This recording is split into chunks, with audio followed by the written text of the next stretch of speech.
In 2007, TV network CBS dropped 40 kids in the middle of the New Mexico desert as part of a brand new reality show. These kids would have to build their own society from scratch. And if this sounds like Lord of the Flies to you, well, it was meant to. We were on this mission together, and we were going to prove to the world that we could make a better society than adults could. I'm Josh Gwynn, and I want to know what this wild TV experiment was really about. Split Screen, Kid Nation, a 6-part podcast from CBC. Available now. Frequency Podcast Network. Stories that matter, podcasts that resonate. Listen, I don't know if you've heard, but Canadians are pretty mad at the country's largest grocer. I'm boycotting because I'm dissatisfied with how grocery is in Canada, how expensive it is. So I just want to feel like I'm doing something and also supporting local businesses like farmers markets. I've just decided enough is enough, and I'm no longer interested in shopping at Superstore or any other Loblaw's organizations, including Shoppers. Frustrated shoppers fed up with rising food prices kicked off what they say will be a month-long boycott of a grocery store giant on the same day the chain reported an increase in profits. Here we are on May 15th. We are halfway through a month that is supposedly seeing thousands upon thousands of Canadians boycott all stores and all products owned by Loblaw Companies Ltd, which I also don't know if you've heard, but is a lot of stores and a lot of products. Will the boycott work?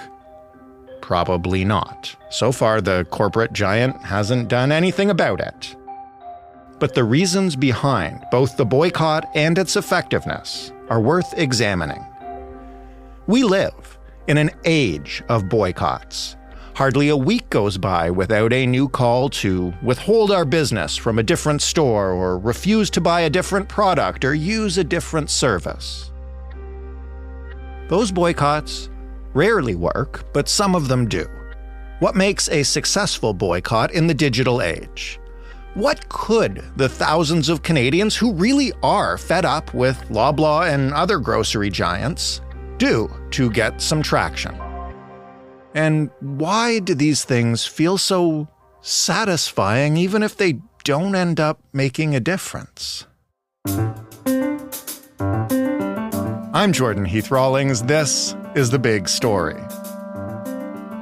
François Neville is an associate professor of strategic management at McMaster University's DeGroote School of Business. Hello, François. Hi, how are you? I'm doing very well. Thank you for finding a few minutes to talk about a Loblaw's boycott that I'm assuming isn't really working yet. Yeah, we don't really know if it's working at this point or if it will work. We wanted to talk to you because we wanted to get a sense of boycotts in general and where they come from, especially in the digital and social media age. And maybe let's just begin with this one as an example. Where did the boycott of Loblaw's come from? How did it emerge? So to my knowledge, it emerged within the Reddit community on a subreddit thread called Loblaws is Out of Control, almost like a grassroots, loosely organized and kind of coalesced. Very, I think in some ways similar to, if we recall, while this was not a boycott, the Wall Street Bets Reddit, right, which was responsible for driving investment into GameStop and AMC theaters, which sort of created a massive panic in the financial markets. In general these days, is this how boycotts emerge, through places like Reddit? Like you study this stuff. What can you say about where they generally come from? It seems to increasingly be the case that they emerge on social media forums now, like Reddit, or through other social media outlets. Historically, boycotts often have been initiated by community groups or advocacy groups. So we think about large entities out there like the Greenpeace of the world, PETA. Entities actually have like resources to get a campaign going. But with the emergence of social media as an avenue for like-minded people to connect, it seems like many of them now are starting to pop up through these platforms like Reddit and like other social media platforms. How did you have to get the word out before social media and these sort of public forums? If you were somebody like Greenpeace and you wanted to organize a boycott of presumably a company that was doing things that were no good for the environment. A lot of that would have occurred through word to mouth, through advertising campaigns, through extreme sort of public demonstrations. So some of us or many of us are vaguely familiar with seeing images of, Greenpeace activists in boats beside sort of large commercial shipping vessels with spray painted signs and whatnot. So I think a lot of it was through what we might consider to be kind of shock and awe campaigns that would generate enough media coverage to sort of spread the word to the general public in hopes of growing a certain critical mass of support for the boycott itself. In terms of the Loblaw's boycott, what do the organizers actually want people to do, and how broad is this?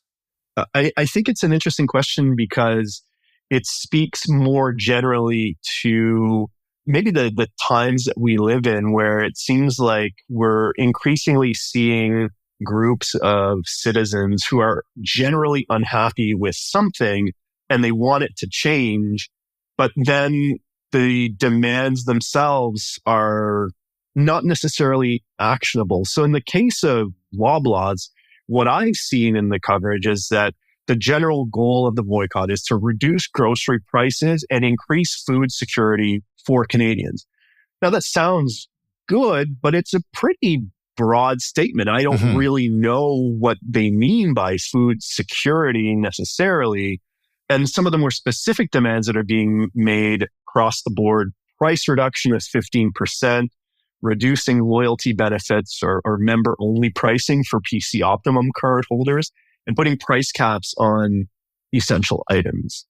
Now, some of those demands, I suppose, might be perceived as reasonable, but the most recent financial statements or earnings statements of Loblaw suggest that their profit margin is only about 3%, which is not uncommon in the grocery industry.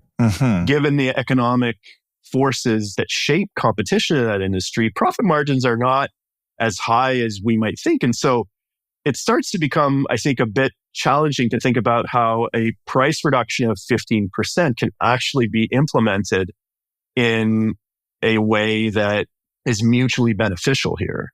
But in terms of the actions that the organizers want people to take, it's one thing to, I guess, boycott Loblaw's grocery stores, but this is a point we've made in a separate episode of this podcast. Loblaw's is everywhere, and they're asking people to not shop at any Loblaw's affiliated store. And how much of a challenge is that in this market?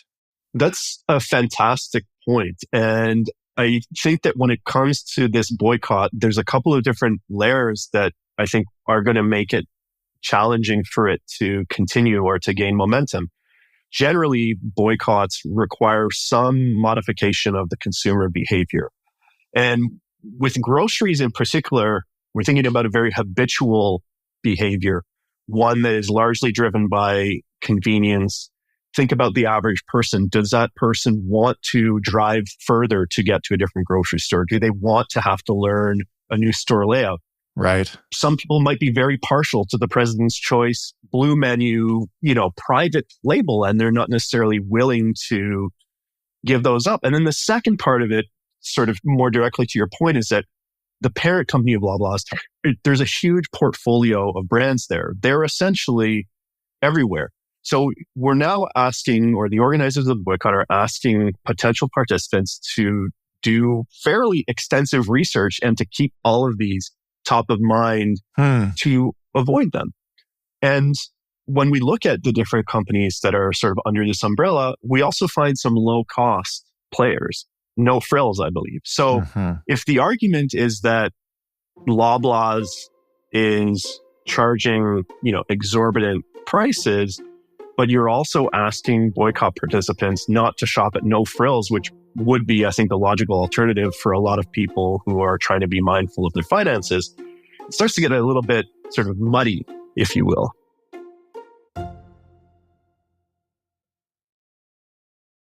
Give me an example of boycotts that would be the opposite in terms of scope and the way you're asking people to totally change their behavior, and maybe ones that have worked. Yeah, so one recent example that comes to mind is the boycott of Anheuser-Busch and Bud Light, which was organized in response to Dylan Mulvaney being featured in their promotional campaign. Right. Now, what made that one a little bit easier? Well, if we think about the purchasing patterns around Bud Light or Budweiser, there are numerous competitors that are fairly similar in terms of quality and price that are readily available on the shelves right next to Bud Light and Budweiser. Mm-hmm. The potential participants in this type of boycott aren't really giving up a whole lot. It's not very inconvenient for them to participate. It's easy to maintain that sort of behavior for a long period of time because you're not necessarily incurring a whole lot of financial cost or psychological cost or cost in terms of your time to actually buy the competitor's product in that situation.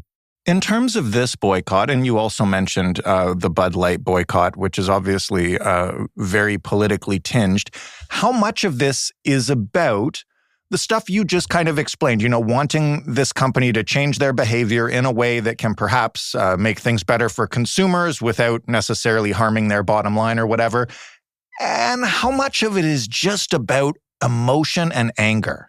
I think a lot of this is driven by emotion and anger. And I think a lot of why Loblaws find itself at the center of this is because Galen Weston is a very prominent executive in this industry. And he had a very disastrous performance, at least from a managing public relations standpoint, in front of the House of Commons. And frankly, I think he gave a lot of answers that were out of touch. Right. And I think a lot of people were upset with that and probably rightfully so. Yeah. So I think a lot of this is driven by emotion and frustration. And yes, all of us are, I think hurting to some extent as a result of the pandemic and the financial pressures that have been placed on households. And groceries are an essential kind of item that we all need to buy. So I think this is a general frustration with just the state of the economy, and the grocery industry is kind of front and center of that because of the prominent sort of role that it occupies in all of our lives. When I talk about this, I'm not even talking necessarily about whether I agree with the emotion behind these boycotts or not, because a lot of the time I do. It's that I can't honestly keep up on where I'm buying everything, whether the coffee company that I'm going to for my coffee supports Israel, whether my mutual fund invests in oil and gas, whether I'm shopping at Loblaws or going a kilometer or two out of my way. I mean, I could name more of those, but do you know what I mean? Like, it's a lot to keep track as you move through the world and to keep that all straight when you're just trying to make your everyday consumer purchases. Yeah, and I think related to that point is the notion that I think we have to be also critical thinkers in this, in the sense that is something like this necessarily going to benefit the people that they believe are going to benefit from it? So let's play this out kind of in a very simplistic scenario, but let's think about some of the main suppliers of Loblaws. So if Loblaws drops their prices, now maybe they have to look for different suppliers, right, to maintain their margins. So does that have a positive or negative impact on the Canadian farmers who supply Loblaws if they're being cut out of the equation? I've seen certain calls from unions urging people not to boycott Loblaws because they're trying to negotiate a wage increase for employees. And we all know that people probably need to be making a little bit more money given where inflation is.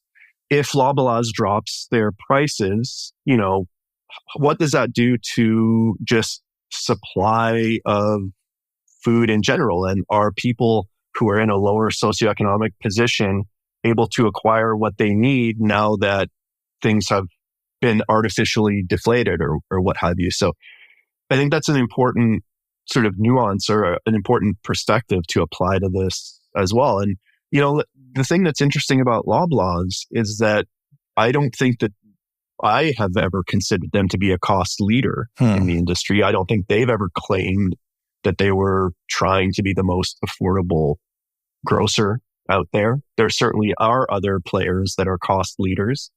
If the boycott was called like No Frills is out of control because their prices are kind of no different than Loblaw's, then I think, you have a bit more of a point to make there.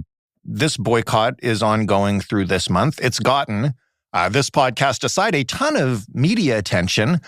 Loblaw's isn't showing that they plan to do anything about it. So if media attention's not working, if this boycott is not going to work, how can people make their anger, but also just their desires and what they think would help them known to the company in an effective manner that might actually encourage change? Well, one of the ways that a number of activist organizations have been engaging with companies with relatively good success these days is through shareholder activism. So any shareholder that purchases a requisite amount of shares or that owns a certain percentage of shares in the company is entitled to placing various proposals on a company's annual proxy, which are then voted on at the annual shareholder meeting. So that is a mechanism that allows a group to have a direct dialogue with company leadership. Now, would there be a way for consumers to organize or to work with an advocacy group that has experience in advancing campaigns via shareholder activism? That could be one way to do it. It's hard to imagine something that doesn't require some level of financial outlay having an impact. So the other thing I'm thinking about is like a negative publicity campaign. But again, that would require people to invest some level of financial resources and time and other things to actually orchestrate this campaign. I think what makes the boycott so attractive is that the cost of participation is relatively low unless you're factoring in people's time and sort of the pain of changing their buying habits, but they don't actually have to dedicate a whole lot of financial resources toward it.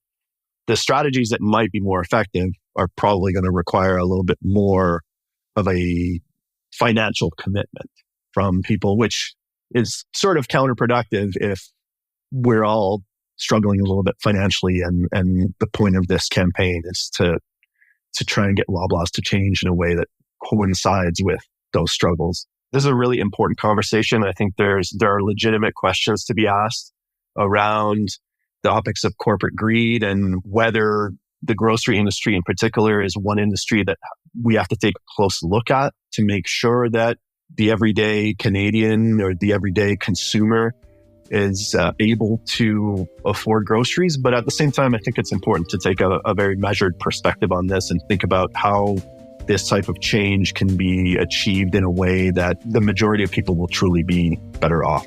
François, thank you so much for this. You're welcome.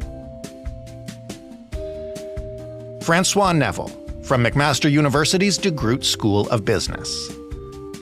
That was the big story. For more from us, including previous episodes on the grocery behemoth that is Loblaw Companies Ltd, you can head to thebigstorypodcast.ca. You can also send us feedback on this episode or any other by emailing hello@thebigstorypodcast.ca or by calling us and leaving a voicemail at 416-935-5935. The Big Story is in absolutely every podcast player and on absolutely every smart speaker as long as you ask it to play the Big Story podcast. Thanks for listening. I'm Jordan Heath Rawlings. We'll talk tomorrow.